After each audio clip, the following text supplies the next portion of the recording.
Good morning and welcome to May 2016 aEEG Coach Live Q&A calls. And this is Kathy Randall, and thanks for joining wherever you are in the world watching this recording. And then we have a couple people on live, so it should be kind of fun.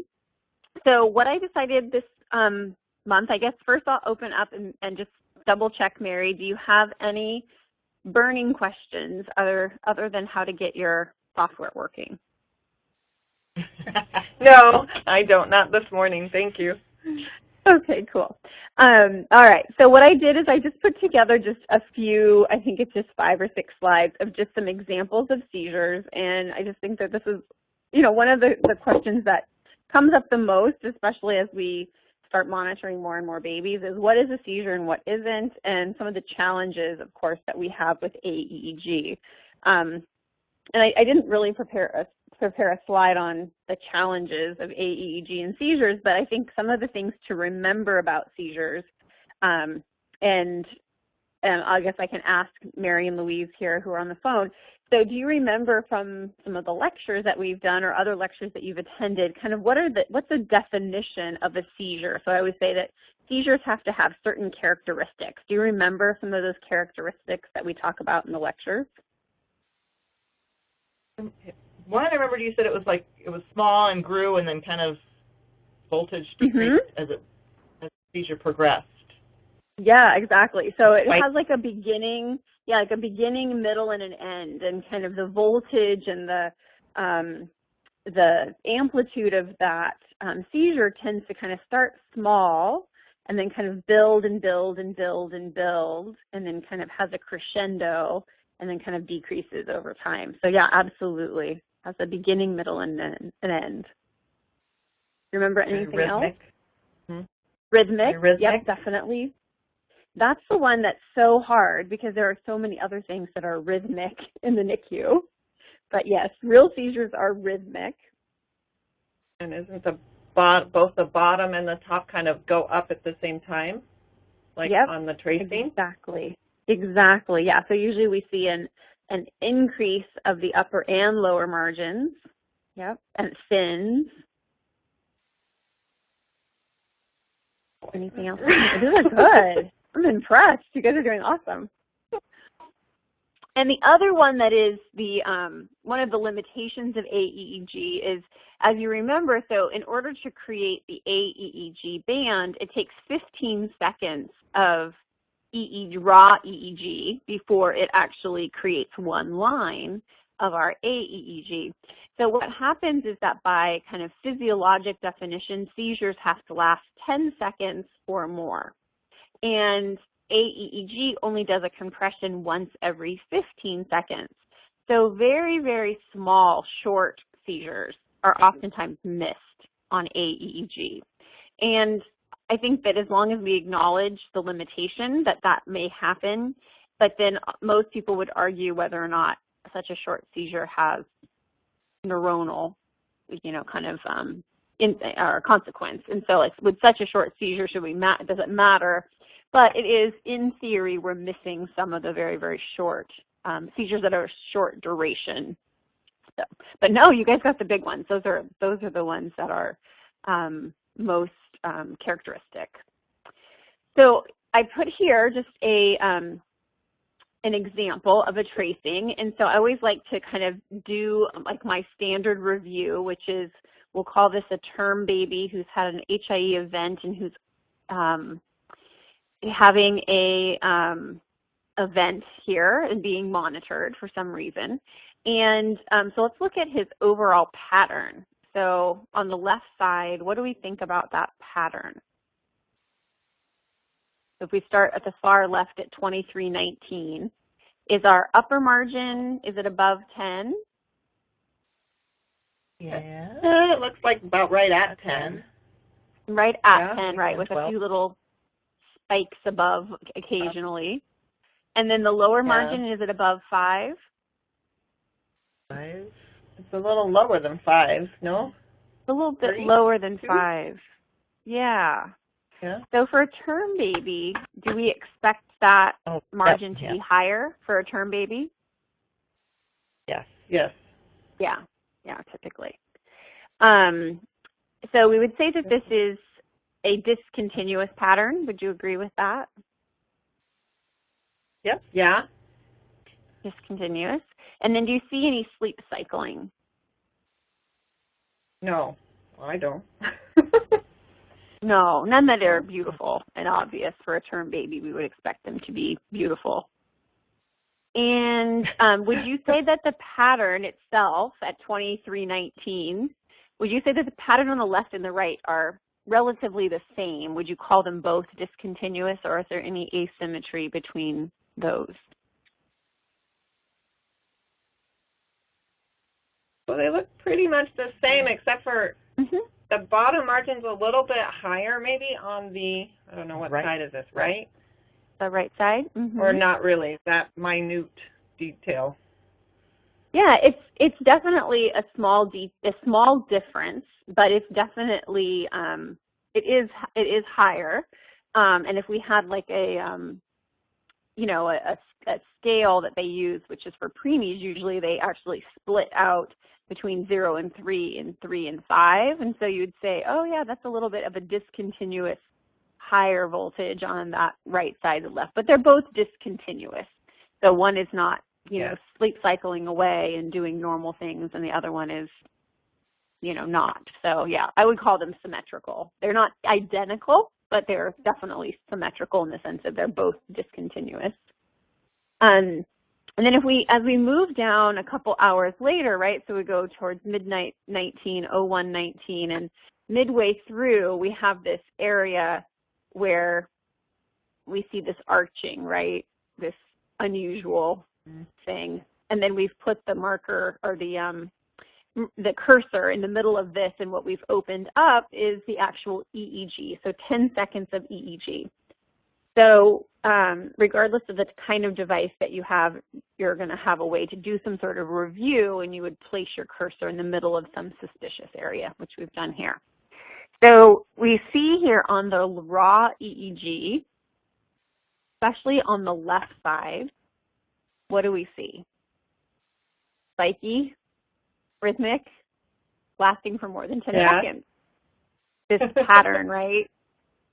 So it makes us, when we look at the aEEG, the features of the aEEG are that archway, the narrowing of the bandwidth, the kind of the upper and lower margins going up. So we see this very suspicious area. And then when we look at the EEG, we see kind of confirmation that it is in fact not an artifact. It is in fact something that's rhythmic and spiky, and of course it looks like a seizure, or what we would expect a seizure to look like. And so depending on what your role is in the NICU, if you're a bedside nurse, this is something you would call someone's attention to. If you're the attending, this is something that you want to maybe call someone's attention to as well, right? So we use aEEG as our screening tool.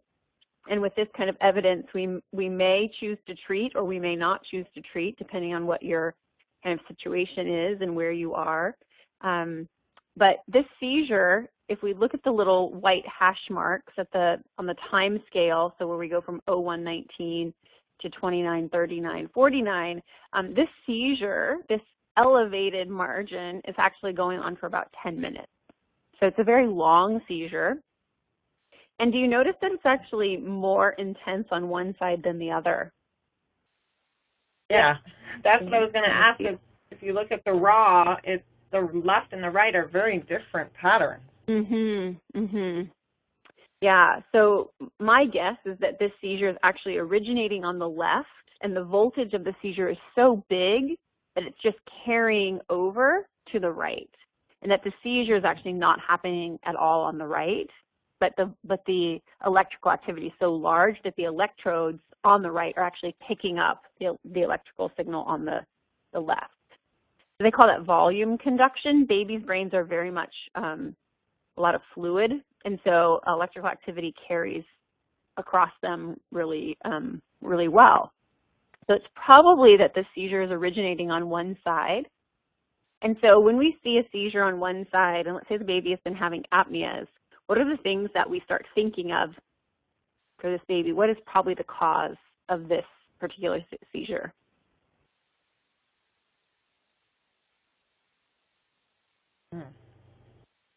unilateral, usually accompanied with apnea, probably a stroke. No, like some kind of infarct or something? Yep, exactly. Exactly.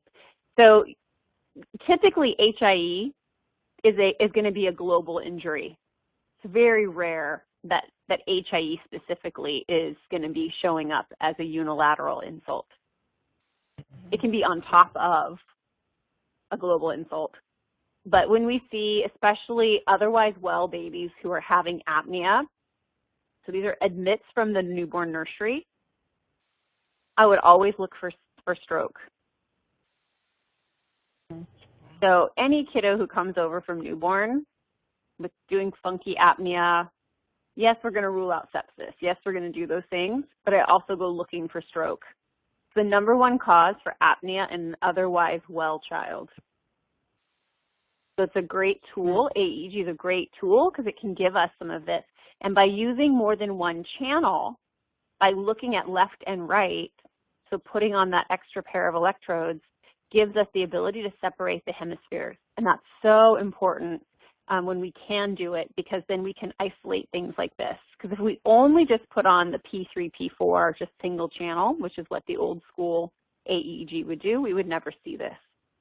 We might see this kind of uprising, but we wouldn't be able to isolate it into one side. So this is an advantage of separating the signal this way. So very, very long seizures. I've seen these seizures, also a seizure like this, kid who had a stroke, and he didn't have apnea, but he did a very odd screeching, you know, that high-pitched cry. He did do that, and other than that, it was all subclinical, and seizures lasting about this long, 10 minutes. As I watched them marching away on the aEEG screen, on the EEG screen, it was like, yikes, yikes, yikes. So yeah, so this is a cool one. It's an oldie but a goodie. This one's kind of blown out here. So so we'll start in the middle at 1307. We're going to assess the background pattern of this baby's aEEG, and then we're going to deal with the mess that's happening on his left side. So first we want to look on the left side. We're going to look at the upper margin. So upper margin, is it greater than 10? Yes. And lower margin, greater than is 10. Yeah, so greater than 10 for upper margin. Then lower margin. Greater than 5. Greater than 5. Do you see after 1307, so between 1307 and 1407, do you see any evidence of a sleep cycle? A little bit. Like a little bit, mm-hmm. Right in yep, I would agree. The very beginning. Mm-hmm. So maybe starting 1307, 17. So maybe around 1327, he starts to kind of drift down into a sleep cycle, and then maybe lasts for maybe 20 minutes, 25 minutes, and then starts to kind of narrow, the band narrows out again. But yeah, I would say. And what we look for healthy brains, term brains, we're looking for about one of these sleep cycles about every hour while they're sleeping. So obviously they're not. At 1307, I would almost say that there may have been an interrupted sleep cycle. So it looks like if you look in that 10-minute block before 1307, you can kind of see that there was some thinning and then some thickening.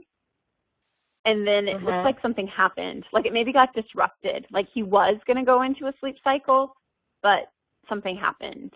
So maybe someone needed to draw a lab, or someone needed to take a blood pressure or something. So this is where I think it's interesting sometimes, where we're like, oh, should we have, and then you see he was awake then for the next 20 minutes, those next two blocks, and then he started into that cycle again.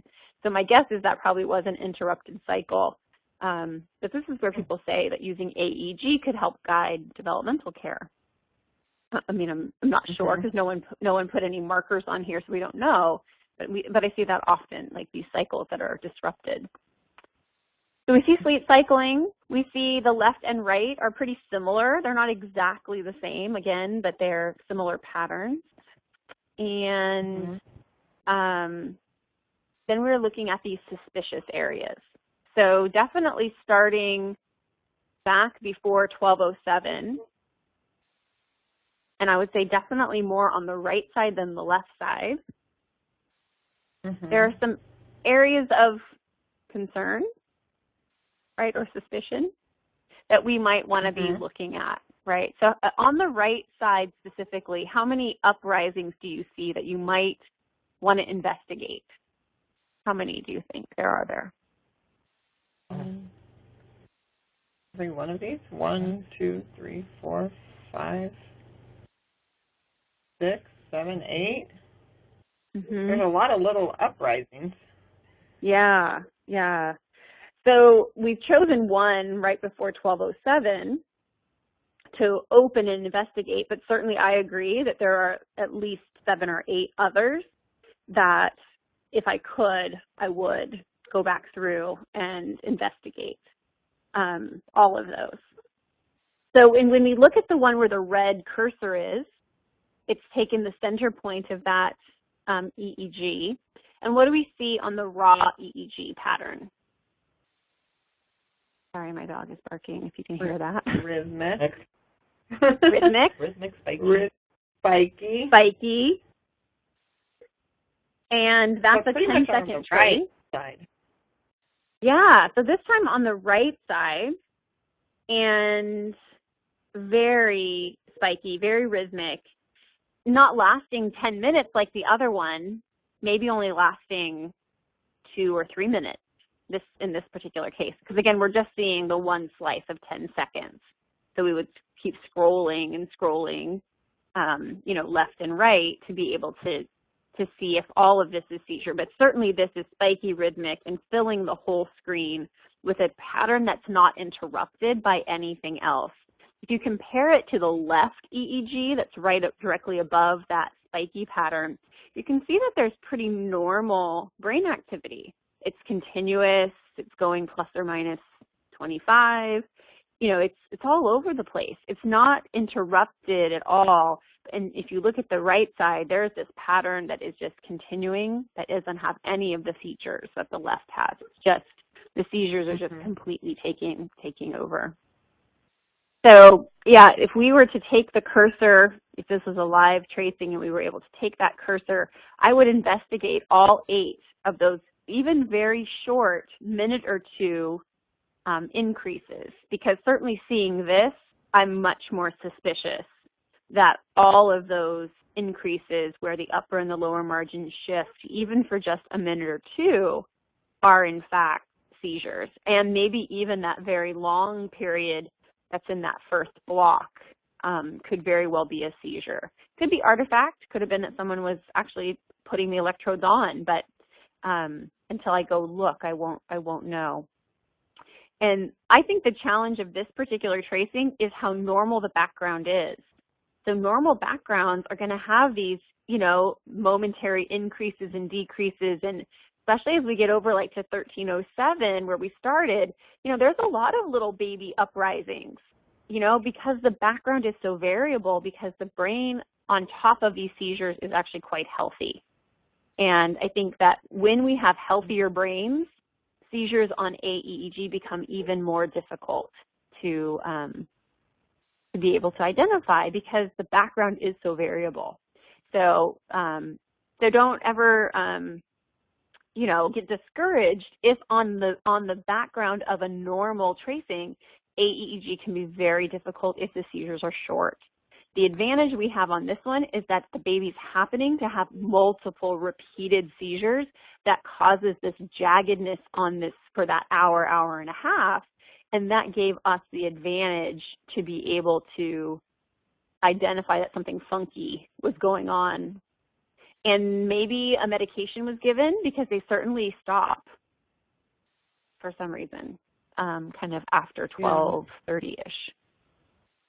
But it's not uncommon. But again, now that we know that there's seizures here, then we might want to investigate some of these other uprisings that are along the way.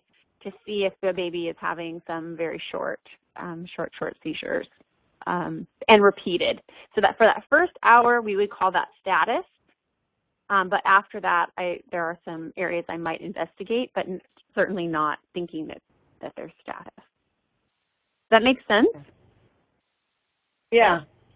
Any questions about that? No, I don't think so. But like you said, it can be a little difficult because if you looked at every uprising on the bottom part of your tracing, then you'd be looking at a whole lot of possible ones. But I guess you have to look at the top to make sure that the top tracing also spiked at the same time.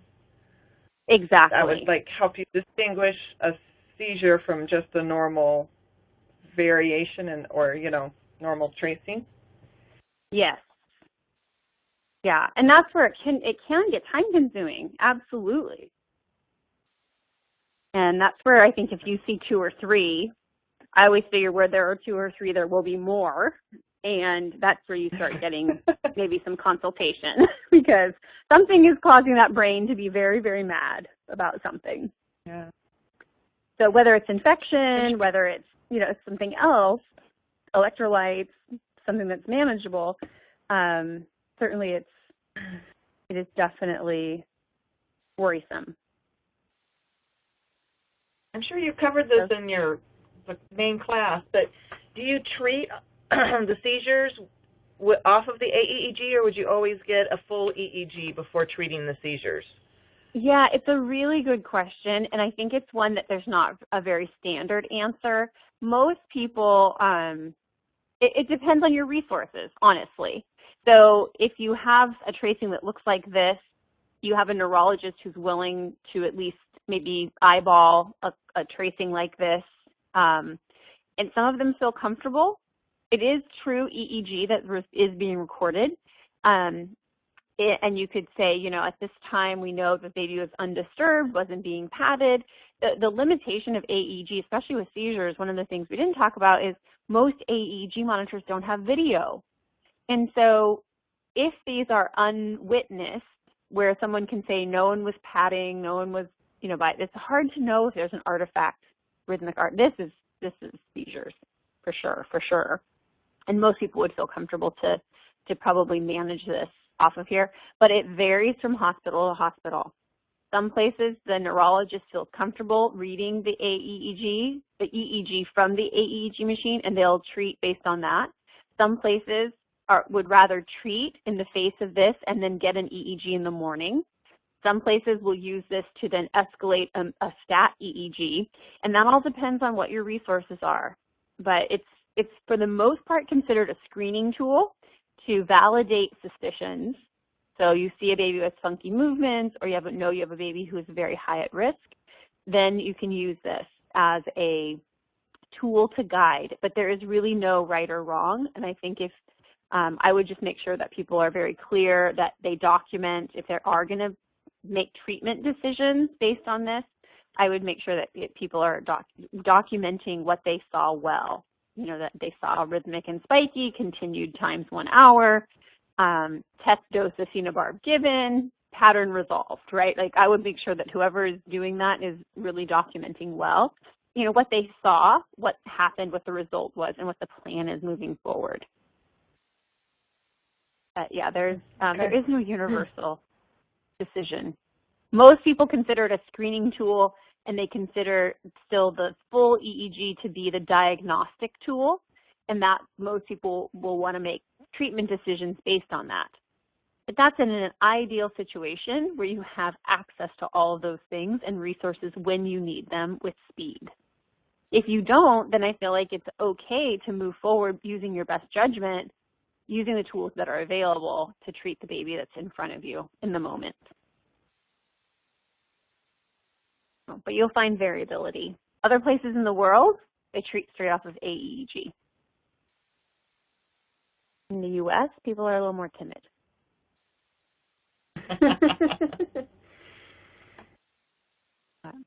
All right, any other final thoughts on this one? No, I think so. Okay, let's see. What do we think about this one? Not good. Yeah, right? See what experts you That's wrote not a are good already. tracing. Not a good tracing. So its margins are practically nowhere and nowhere, right? Low and lower. Yeah, very low. Low. 5 low. Yeah. Very low. This is basically a flat EEG, except for when the baby's having seizures. Which, boy, if you took every one of those, is that all those spiking? All probably seizures. Yeah. All seizures? Yeah. So for this baby, he basically has a flat or extremely low voltage EEG background, and the only time his voltage gets away from the baseline is when he's having a seizure. So all of those, and probably the really high points, so if you look at 2052 and you go to the left and you see kind of those spikes, that's probably handling, artifacts from handling. And then, but everywhere where we see a kind of an increase in the bottom margin and that increase in the upper margin, I think Louise, you said that, right? That increase of both margins in a very consistent way and almost symmetrically on both sides, those are all areas that are likely seizures. In the place where we have the red cursor, we see definitely this spike, spike, spike, spike, spike, spike, spike, and then on the right side we see this rhythmic pattern as well. So on the left side, what else could that be? What are some other artifacts that we might worry might be breaking through when we have such low brain activity? Heart rate? Heart rate. Heartbeat? Mm-hmm. Yep. Exactly. So for this kiddo, this is 10 seconds.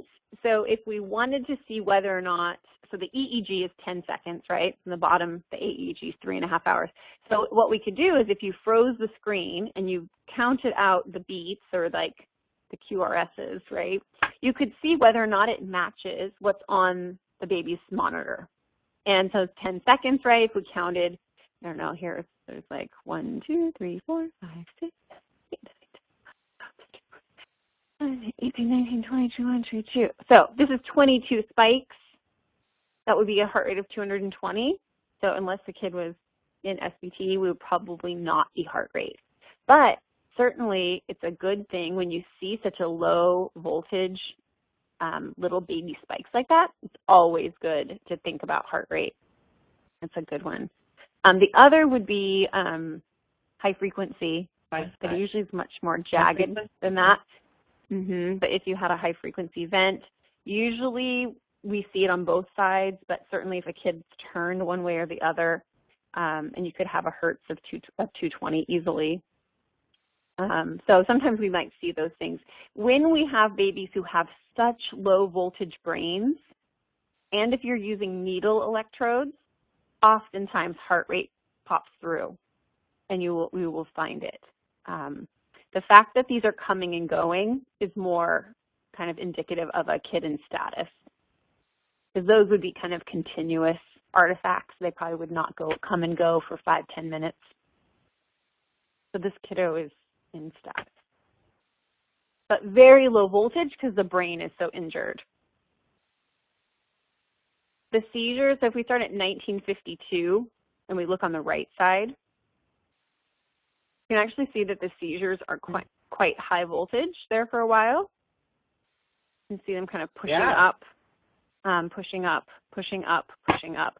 So the brain, you know, a couple hours earlier was able to actually generate the seizures quite strongly for those very brief 1 or 2 minutes.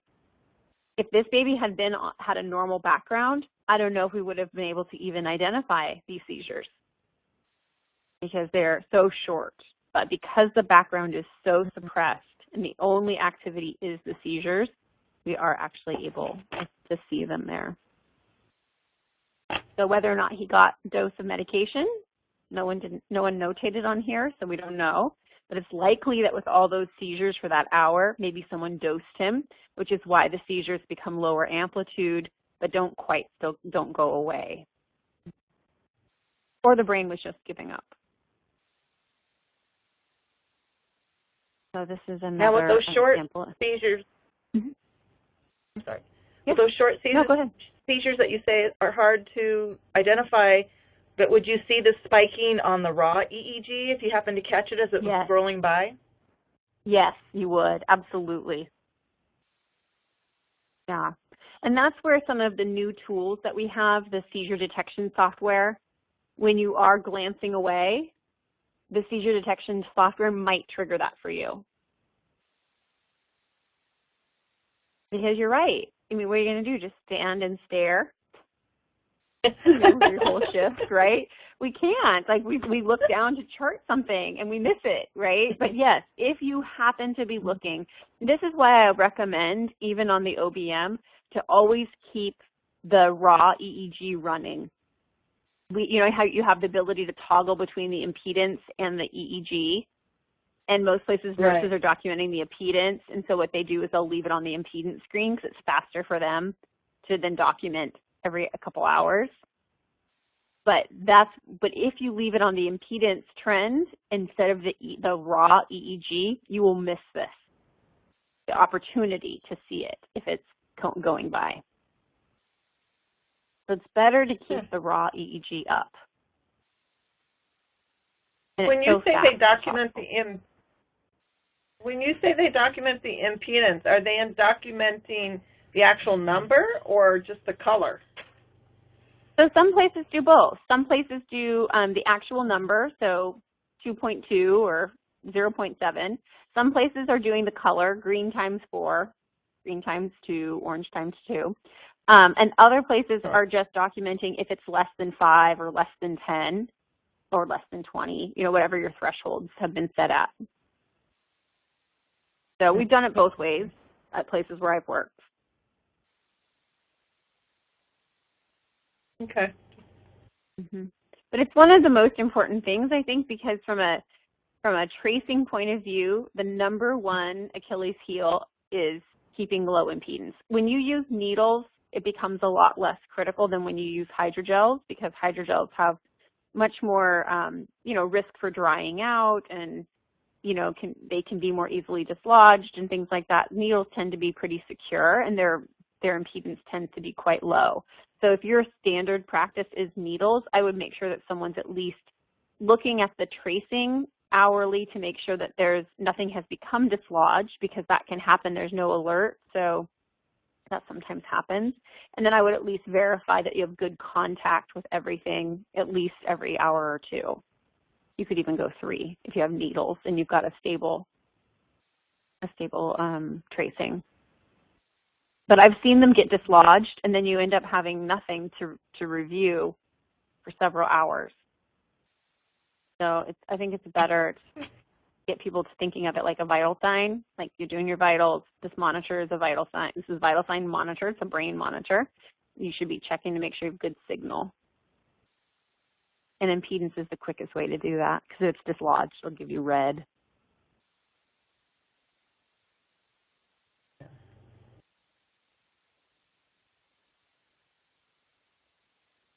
Any other questions?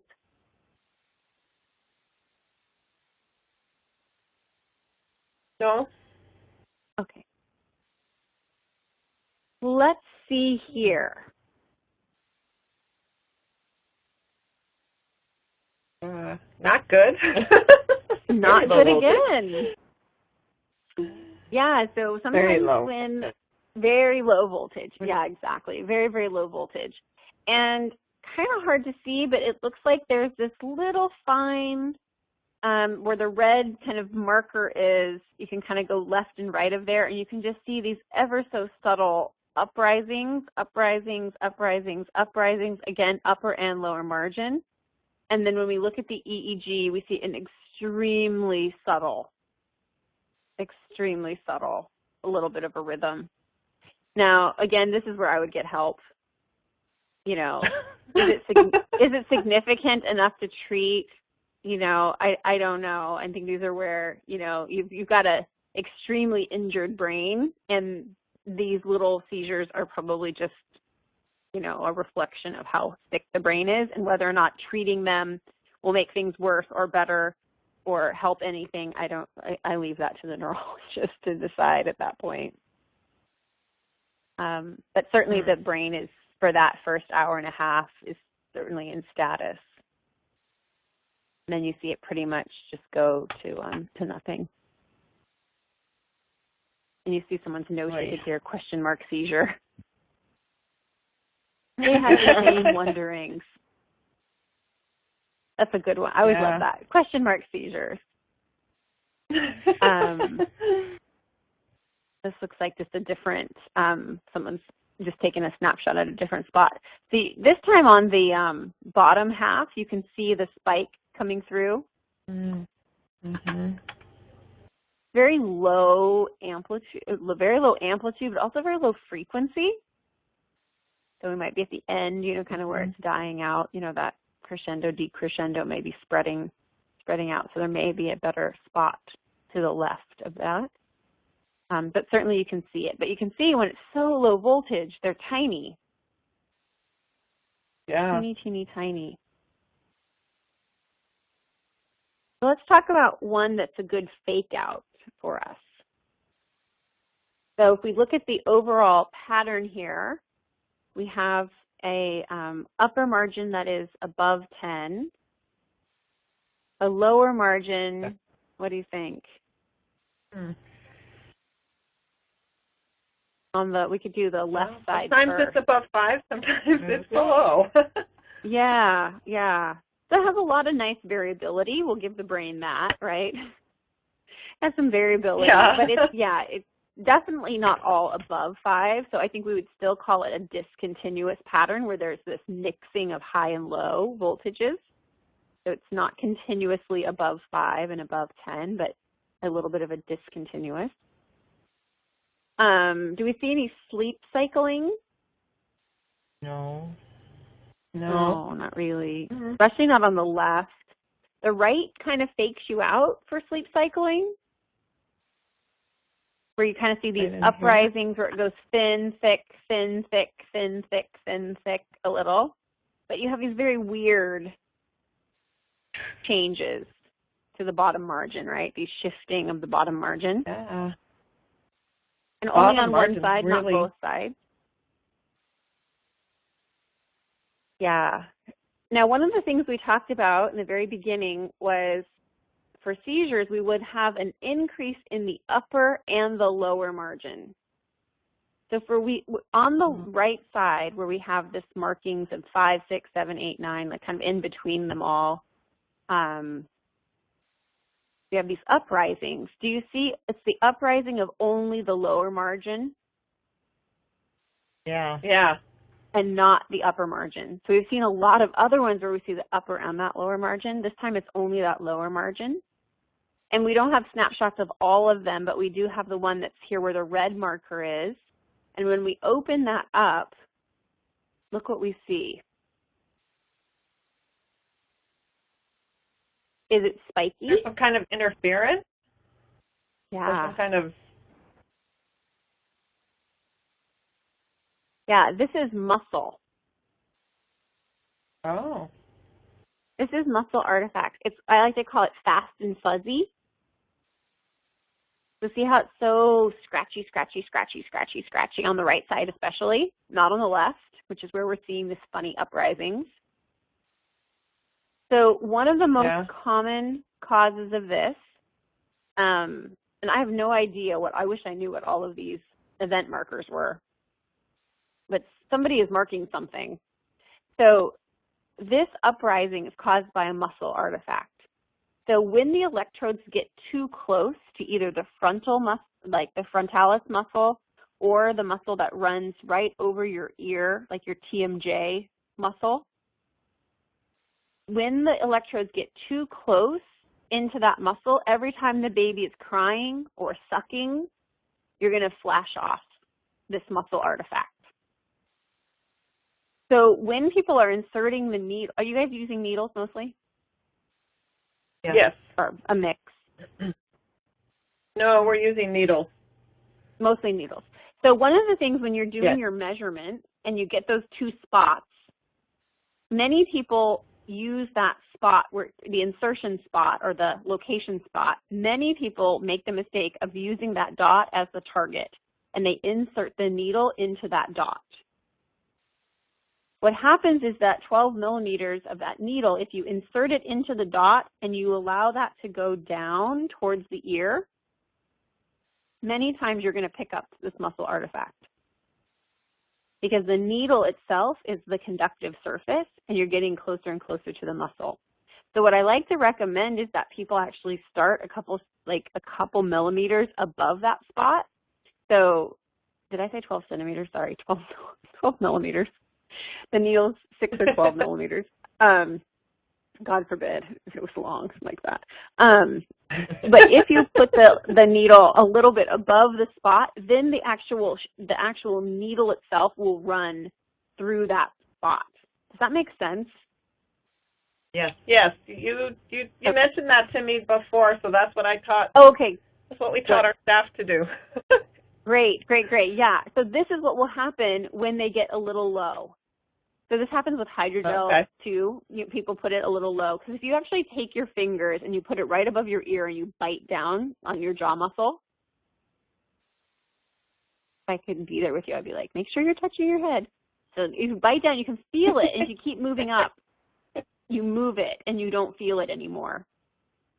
And that's what happens if people put it too low, is then every time the baby's crying, sucking, you're going to see this EMG.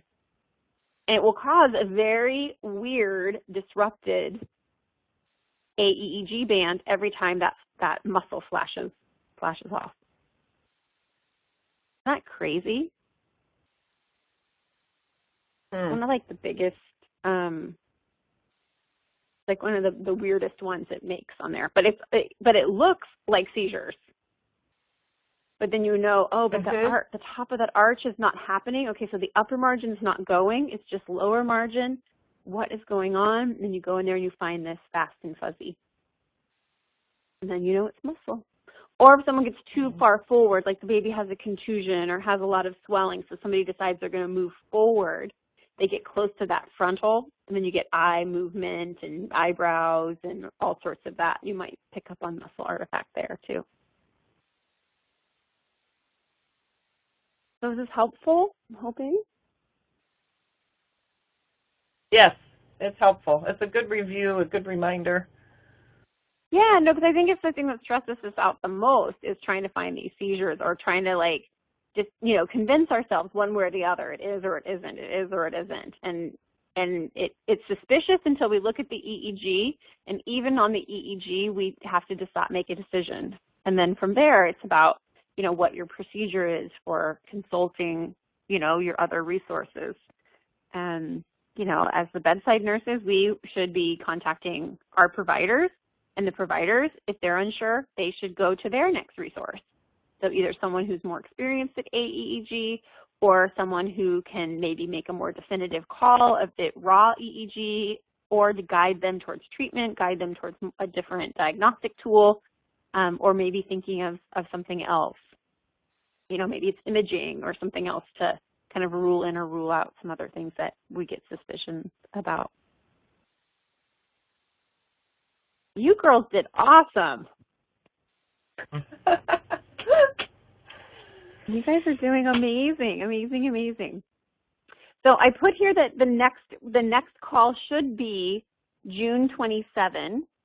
I'm going to be traveling in Brazil the last 2 weeks of June. I'm actually teaching aEEG in Brazil between the 19th and the 25th. And I'm not exactly sure where I'm going to be on the 27th. So if it looks like I have good signal, I think I might actually still try to do it on the 27th from Brazil, which would be kind of fun. Otherwise, we'll do it maybe we'll do it the 5th of July, like after the holiday, and I'm back in the States. So I'll send out reminders. So we might end up with 2 in July. I might just do one on the 5th and then do another one on the 25th. But we'll keep you guys updated by email. Okay. All righty. Sounds good. And I'll make some decisions. Yeah, but keep Okay. working on your OBM. If you can get that running and you have some, you have a viewer available and you're someplace where we can share it, that would be great. I would love to go over any tracings. Yeah. I would love it too. Yeah. I would love for you to be able to go over this one baby's tracing and kind of talk it through, because there's some weird stuff and it could just be a lot of interference. I don't know, but well, so I'll keep working on it in reverse.